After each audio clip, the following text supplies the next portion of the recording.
اپنا لینا پہلا کام ہے، اور دوسرا کام کیا ہے؟ بپتسمہ لینا، جس کے لیے ہمیں یہاں پہ تذکرہ ملتا ہے کہ پس جن لوگوں نے اس کا کلام قبول کیا انہوں نے کیا کیا؟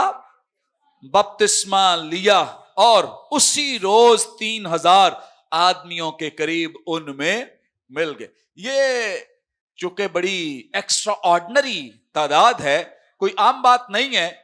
3000 لوگوں کا مجمع آپ کو پتا ہے کہ بہت بڑا مجمع ہے، تو 3000 لوگوں کا مسیح کو قبول کرنا اور پھر ان کا پانی کا بپتسمہ لینا ایک بہت اس وقت میں یا اس دور میں، آج بھی ویسے تو بہت بڑی بات ہے کہ اگر ایک ہی وقت میں 3000 لوگ مسیح کو قبول کریں، اور اس کے بعد یہاں پر تو لوگ 1000 کا مجمع ہو تو 10,000 کا بتا کے تو باہر سے ڈالر لیتے ہیں، 10,000 ہو لاکھ بتا کے ڈالر لیتے ہیں، لیکن کیسی خوبصورت بات ہے کہ 3000 لوگوں نے پہلے مسیح کو کیا کیا؟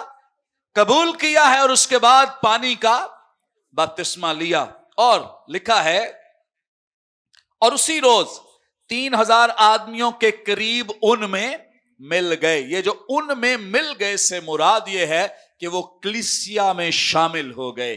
کیا ہو گئے؟ کلیسیا میں۔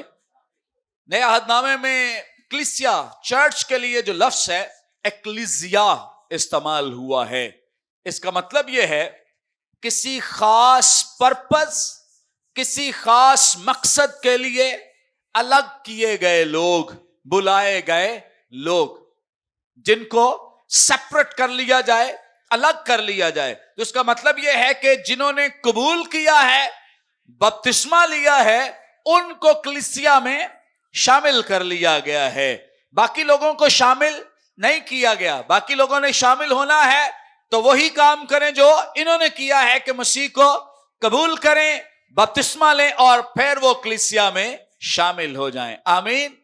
اگر ہم پرانے عہد میں دیکھیں تو جب ہیکل تعمیر کی جا رہی تھی، بنائی جا رہی تھی، تو خدا کی طرف سے بڑی خاص انسٹرکشنز یہ تھی کہ کوئی بھی پتھر جو ہے اسے ہیکل کے اندر لا کر تیار نہ کیا جائے۔ کوئی پتھر جو ہے اسے ہیکل کے اندر لا کر تیار نہ کیا جائے، بلکہ اس پتھر کو باہر تیار کیا جائے اور تیار کر کے اسے ہیکل میں لا کر لگا دیا جائے۔ آمین۔ سو اس کا مطلب یہ ہے کہ یہ جو توڑ پھوڑ کا کام ہے، یا سمجھیں کہ لوگوں کو مسیح کی انجیل سنانے کا کام ہے، یہ کہاں پہ ہے؟ چرچ سے باہر، اور چرچ میں ان لوگوں کو تیار کر کے لگا دیا جائے یا شامل کر لیا جائے۔ سو یہ جو منادی کا کام ہے، بشارت کا کام ہے، لوگوں کو نجات کی خوشخبری دینے کا کام ہے، یہ بڑا ضروری ہے کہ باہر کیا جائے اور باہر سے لوگوں کو لا کر کلیسیا میں شامل کیا جائے۔ یہی ابتدائی کلیسیا کر رہی ہے کہ پہلے انہیں ایمان کی تعلیم دی ہے، بپتسمے کی تعلیم دی ہے۔ جب انہوں نے ایمان لا کر بپتسمہ لیا ہے تو اس کے بعد یہ جماعت جو ہے 3000 کے قریب لوگ جو ہیں وہ ان میں شامل ہو گئے ہیں، مل گئے ہیں۔ پریز گاڈ۔ اور جب یہ مل گئے ہیں، شامل ہو گئے ہیں، تو 42ویں آیت میں لکھا ہے اور یہ سے مراد کیا ہے؟ وہی لوگ جنہوں نے مسیح کو قبول کیا، کلام پر ایمان لے آئے اور اس کے بعد بپتسمہ لیا، ان لوگوں کی طرف یہ اشارہ ہے۔ اور یہ یعنی وہ لوگ جنہوں نے کلام قبول کیا، بپتسمہ لیا، کیا کرنے لگے ہیں؟ اب رسولوں سے تعلیم پانے۔ نمبر 2 رفاقت رکھنے۔ نمبر 3 روٹی توڑنے۔ نمبر 4 دعا کرنے میں کیا رہے؟ مشغول رہے۔ مشغول رہے کے لیے جو یونانی زبان کا لفظ ہے، اس کا مطلب ہے کہ کسی کام کو تسلسل کے ساتھ کرنا، کسی کام کو تسلسل، بغیر کوئی بریک لیے کام کرنا، بغیر کسی رکاوٹ کے کوئی کام لگاتار کرتے۔ اگر وہ خدا کی حضوری میں کلام سننے کے لیے یا تعلیم پانے کے لیے آتے ہیں تو وہ لگاتار اس کام کو کرتے رہے، لگاتار اس کام کو کرتے رہے. یہ نہیں کہ میرے یہ مسئلے، میرے وہ مسئلے، مجھے یہ ہو گیا، مجھے وہ ہو گیا، میری چاچی کا فلانے کا فلانا مر گیا، اس کی میموریل سروس ہو گئی، اس کی شادی ہو گئی، وہ ہاسپٹل میں ایڈمٹ، وہ فلان، اس لیے میں نہیں آیا. کلام کیا بیان کرتا ہے کہ وہ کیا کرتے رہے؟ مشغول رہے. کیا کرتے رہے؟ مشغول رہے. یعنی بغیر کسی بریک کے ان تمام کاموں کو سر انجام دیتے رہے. ان کے کوئی مسئلے نہیں تھے. جب مسیح کو انہوں نے، ہو سکتا ہے پہلے بڑے مسئلے ہوں گے، بڑے رشتہ داری، مرتے بھی ہوں گے، اٹھتے بھی ہوں گے، کوئی ادھر جاتا ہوگا، کوئی ادھر جاتا ہوگا، لیکن مسیح کو قبول کرنے کے بعد انہوں نے سمجھا ہے کہ اب ہم ایک ذمہ دار ایماندار بن گئے ہیں. اب ہم غیر ذمہ دارانہ رویے کے ساتھ خدا کی حضوری میں نہیں رہ سکتے ہیں.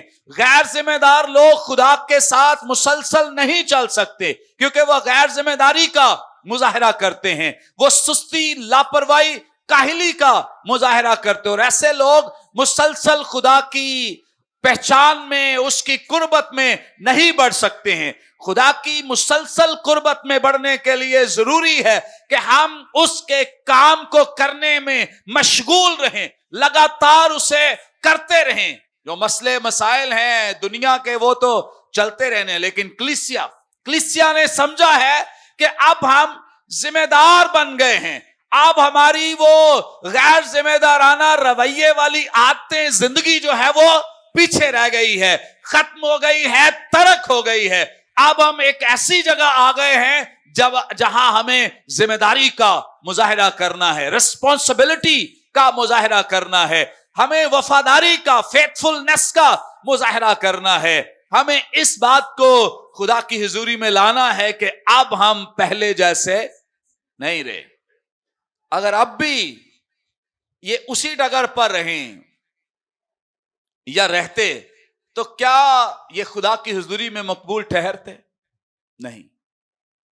خداوند یسوع مسیح کے پاس آنے کا مطلب تو یہی ہے کہ انسان پھر جو پہلے کرتا ہے وہ اب اس کے ساتھ یا اس کے پاس آ کر ایسا نہ کرے. اور اگر وہ پھر سارا کچھ چل رہا ہے تو اس کا مطلب ہے ساتھ رہنے کا کوئی فائدہ نہیں ہے. تو مشغول رہنا، لگاتار اس کام، اگر وہ تعلیم پاتے ہیں تو لگاتار، اگر وہ رفاقت رکھتے ہیں تو لگاتار، اگر وہ روٹی توڑتے ہیں تو لگاتار، اگر وہ دعا کرتے ہیں تو لگاتار، یعنی بغیر کسی بریک کے انہوں نے یہ کام کیا ہے. اور اسی لیے آگے جب اس کے ہمیں ثمرات نظر آتے ہیں، فروٹس نظر آتے ہیں، پھل نظر آتے ہیں، تو اس کے بعد کلیسیا جو ہے وہ پوری دنیا میں انجیل کو پھیلانے کا باعث بنی ہے اور بہت سارے لوگوں کی تبدیلی کا سبب ٹھہری ہے.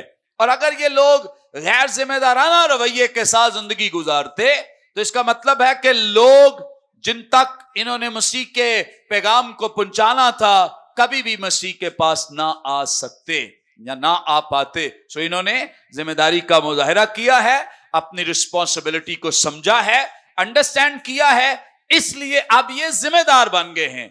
جو ایک مسیحی ہے، جو ایک ایماندار ہے، وہ ذمہ دار شخص ہے. وہ کیا ہے؟ ذمہ دار شخص ہے، ریسپانسبل شخص ہے، جس پہ آپ ٹرسٹ کر سکتے ہیں، بھروسہ کر سکتے ہیں. غیر ذمہ دار شخص مسیحی نہیں ہو سکتا ہے، یا ارریسپانسبل شخص جو ہے وہ کبھی بھی اچھا، ایماندار، دیانتدار مسیحی نہیں ہو سکتا. جس کو آپ کچھ کہیں تو او میں تو بھول گیا سا، او میں تو یاد ہی نہیں رہا، او میں اٹھیا ہی نہیں، او میں سو ہی گیا سا. مطلب ایسے لوگ حقیقی مسیحی نہیں ہو سکتے، نہ بن سکتے ہیں. حقیقی مسیحی ہونا ذمہ دار مسیحی ہونا ہے. آمین.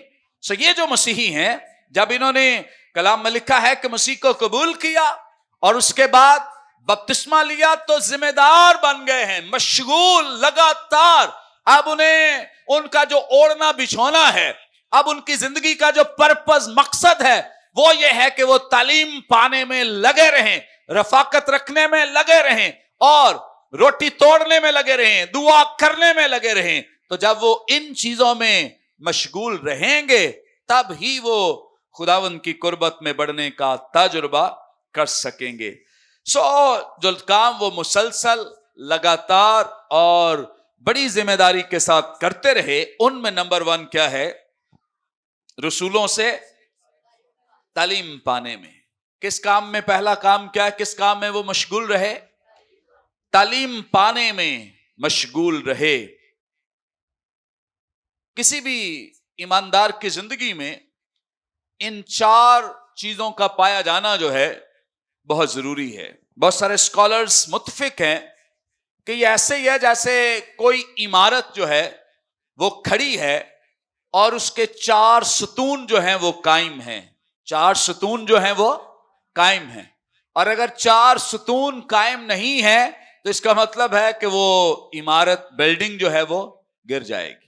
اگر کسی ایک چیز کی بھی کمی ہے، تعلیم کی کمی ہے، رفاقت کی کمی ہے، روٹی توڑنے میں مشغول نہیں ہوتے ہیں، دعا نہیں کرتے ہیں، تو اس کا مطلب یہ ہے کہ چاہے 3 کام ہم لگاتار کریں اور 1 نہ کریں تو ایک پلر گر گیا تو کیا عمارت کھڑی رہے گی؟ نہیں کھڑی رہے گی. اور اگر 2 کام ایمانداری سے کرتے ہیں تو پھر بھی 2 پلرز پہ بھی عمارت کھڑی نہیں رہ سکتی ہے. اس لیے بڑا ضروری ہے کہ ان 4 چیزوں کا، 4 ستونوں کا ایک ایماندار میں قائم رہنا بہت ضروری ہے، جس میں سے پہلا کام جو ہے وہ تعلیم پانا ہے. پہلا کام تعلیم پانا ہے. تعلیم کے لیے یونانی زبان کا لفظ ڈیڈاخے استعمال ہوا ہے، جس کا ترجمہ انگلش میں ٹیچنگ کیا گیا ہے، تعلیم دینا کیا گیا ہے، ڈاکٹرن بھی اس کا ترجمہ کیا گیا ہے. اس کا مطلب ہے باقاعدہ طور پر خدا کے کلام کو سیکھنا. باقاعدہ طور پر خدا کے کلام کو سیکھنا، سننا، انڈرسٹینڈ کرنا. اس سال جب ہم نے نئے سال کی عبادت کی تھی تو کسی کو یاد ہے کہ ہم نے اس سال میں کیا ارادہ کیا تھا؟ خدا کے کلام کو پڑھنا، سننا، سیکھنا، سمجھنا، پھیلانا اور عمل کرنا. 6 چیزیں تھی. شاباش. 6 چیزیں ہم نے اس تعلق. تو کتنے لوگوں نے اس سال میں خدا کے کلام کو سیکھنے، پڑھنے میں اور پھیلانے میں کوئی اہم کردار ادا کیا ہے؟ ویری گڈ، ویری گڈ، شاباش. خدا کا کلام یہاں ہماری رہنمائی کرتا ہے کہ یہ جو تعلیم پانا ہے یہ بڑی باقاعدگی کے ساتھ، جیسے کوئی سیمنری نہیں کرتا، یہ وہی لفظ استعمال ہوا یہاں پر، جیسے باقاعدگی سے ہم سیمنری میں تعلیم پاتے ہیں، باقاعدہ طور پر کسی بائبل کالج میں یا یونیورسٹی میں یا کسی اسکول میں ہم خدا کے کلام کو سیکھتے ہیں. تو جو ابتدائی کلیسیا ہے اس کے لیے لکھا ہے کہ یہ بڑی باقاعدگی کے ساتھ، ایسے جیسے کوئی شخص سیمنری میں کلام سیکھتا ہے، ایسے جیسے کوئی شخص باقاعدہ کسی بائبل کالج یا یونیورسٹی کی رجسٹریشن کر کے خدا کے کلام کو سیکھتا، ایسے ابتدائی کلیسیا فکر مندی کے ساتھ اور ذمہ داری کے ساتھ خدا کے کلام کو سیکھتی رہی. تو کئی لوگ ہمارے سامنے ایسی ایگزامپلز آتی ہیں، بائبل کالج میں بھی کوئی 1 دن آ گئے، 2 دن چھٹیاں، 2 دفعہ آ گئے، 3 دن چھٹیاں. تو ایسے خدا کے کلام کو اس ابتدائی کلیسیا نے نہیں سیکھا ہے. کیسے سیکھا ہے؟ باقاعدگی کے ساتھ، ذمہ داری کے ساتھ، اور لگاتار اس کو سیکھتے رہے. میں غور کر رہا تھا کہ ابتدائی کلیسیا کے لوگوں کا یہاں کوئی ایسا ذکر نہیں ہے کہ وہ گیت گاتے رہے. لکھا ہے کوئی ایسا؟ گاتے ہوں گے لیکن یہاں ذکر نہیں ہے. کیا لکھا ہے؟ وہ تعلیم پاتے رہے. گیت تو گاتے ہوں گے، ورشپ بھی کرتے ہوں گے، لیکن ذکر یہ ہے کہ وہ خدا کے کلام کی تعلیم پاتے رہے، خدا کا کلام سیکھتے رہے. گیت گانا بہت اچھا ہے، باقی چیزیں بھی بڑی اچھی ہیں. کئی دفعہ ہم جاتے ہیں مختلف کنونشنز میں، عبادات میں، 3 گھنٹے گیت گاتے رہتے ہیں، اور کلام کی دفعہ پادری صاحب 15-20 منٹ ہی سنانا. مطلب جس کا خاص ذکر ہے خدا کے کلام میں، وہ کام کئی دفعہ اس بات کو اگنور کیا جاتا ہے, رد کیا جاتا ہے, یا وہ امپورٹنس, وہ درجہ دیا نہیں جاتا. لیکن اگر ہم خداوند یسوع مسیح کی زندگی کو دیکھیں تو خداوند یسوع مسیح نے اپنی زندگی میں سب سے زیادہ وقت پتہ کس چیز پہ گزارا؟ لوگوں کو تعلیم دینے, لوگوں کو تعلیم دینے. ابتدائی کلیسیا نے سب سے زیادہ زور کس پہ دیا؟ تعلیم پر, کہ لوگ تعلیم پائیں, کلام سیکھیں. جب کلام آئے گا تو ہی آپ درست ورشپ کر سکتے ہیں. آپ نے گیت گانے ہیں, جب تک کلام نہیں آتا تو آپ گیت بھی نہیں گا سکتے ہیں. آپ نے دعا کرنی ہے, جب تک کلام نہیں آتا تو آپ دعا نہیں کر سکتے ہیں. آپ رفاقت رکھنا چاہتے ہیں, جب تک آپ کے اندر کلام نہیں آپ رفاقت نہیں رکھ سکتے. آپ روٹی توڑنا چاہتے ہیں, جب تک کلام ہمارے اندر نہیں تو ہم روٹی بھی توڑ نہیں سکتے. سو کلام کا اس قدر اہم درجہ خدا کے کلام میں بیان کیا گیا. ایک میں نے ورشپر کو سنا, وہ کہہ رہی تھی کہ آسمان پہ صرف گیت ہی گائے جانے ہیں, کلام کلوم کی کوئی بات نہیں ہونی, تو مطلب گیت ہی گایا کرو. تو کلام کے بغیر ان گیتوں کا کوئی وجود نہیں ہے. اگر کوئی کلام کے بغیر گیت گاتا ہے تو پھر اس کا کوئی وجود نہیں ہے, اس کی کوئی خدا کی حیثیت, خدا کے سامنے حیثیت نہیں ہے. سو سب سے اہم جو درجہ کلام میں دیا گیا ہے وہ ہے تعلیم پانا. تو خداوند یسوع مسیح نے ارشاد اعظم میں بھی آپ کو پتا ہے اس بات پہ زور دیا. کس بات پر؟ تعلیم دینے پر. ان کو تعلیم دینا, ان کو کیا کرنا, یعنی کلیسیا, شاگرد, ڈسائپل, رسول جو ہیں ان کی یہ ذمہ داری لگائی گئی ہے کہ تم نے لوگوں کو کیا کرنی ہے؟ تعلیم دینی ہے, ان کو سکھانا ہے, ڈسائپل بنانا ہے. اور بغیر کلام کے اس کام کو کرنا جو ہے وہ پاسبل نہیں ہے. سو سب سے زیادہ جو درجہ اس ترتیب میں بھی دیکھیں, سب سے پہلا کس چیز کو درجہ دیا گیا ہے؟ تعلیم کو. اگر ان 4 ستونوں کو بھی دیکھیں تو 4 میں سے جو سب سے پہلا اور اہم اور بنیادی جو جزو ہے وہ تعلیم پانا ہے, خدا کے کلام کو سیکھنا ہے. سو بہت ضروری ہے اس بات کو انڈرسٹینڈ کرنا. نمبر 2 ہے رفاقت رکھنا. نمبر 2 کیا ہے؟ اور یہ رسولوں سے تعلیم پانے اور رفاقت رکھنے. رفاقت کے لیے یونانی زبان کا لفظ کوئنونیا استعمال ہوا ہے. نئے عہد نامہ میں یہ لفظ تقریباً 30 مرتبہ استعمال ہوا ہے. جو ہم اس کا مطلب سمجھتے ہیں کہ دفعہ میں یہی بتایا گیا ہے, اکٹھا ہونا یہ رفاقت ہے, اکٹھا ہونا رفاقت ہے. لیکن یہ کمپلیٹ مطلب نہیں ہے, یہ ادھورا یا آدھا مطلب ہے مطلب یہ بھی, لیکن یہ مکمل مطلب نہیں ہے. اب اس سے مراد کیا ہے؟ کوئنونیا سے مراد یہ ہے مشترکہ زندگی, مشترکہ زندگی, مشترکہ مقصد, مشترکہ خدمت, مشترکہ قوت. کسی ایک مقصد کے لیے اکٹھے ہونا رفاقت ہے. صرف اکٹھے ہونا رفاقت نہیں ہے, بلکہ کسی خاص مقصد کے لیے اکٹھے ہونا رفاقت ہے. اسی کا مطلب بہت سارے اسکالرز بیان کرتے ہیں کہ شراکت داری بھی ہے, یعنی دوسروں کو شریک کرنا, دوسروں کو اپنی بلیسنگز میں شریک کرنا یا اپنے توڑوں میں شریک کرنا یا حصے دار بنانا. اسی لیے بائبل مقدس میں جب یہ کلیسیا رفاقت رکھتی ہے تو ان کی رفاقت کا ایسا مطلب نہیں ہے کہ یہ آئے ہیں, اکٹھے ہوئے ہیں اور بس رسمی عبادت کی ہے, ورشپ کی, کلام سنا اور اپنے اپنے گھروں کو نہیں. اب یہ جو لوگ 3000 کے قریب آئے ہیں, یہ سمجھیں کہ 120 کی جماعت, 3000 کے قریب ایسے لوگ ہیں جو مختلف علاقوں, مختلف ایریاز سے یروشلم میں عید منانے کے لیے آئے ہیں. ان میں سے کہا جاتا ہے کہ بیشتر وہ تھے جو ایمان لانے کے بعد یہیں رہے, ان کے ساتھ ہی رہے. اب ہوسٹ کون ہے؟ 120 کی جماعت. کون ہے ہوسٹ؟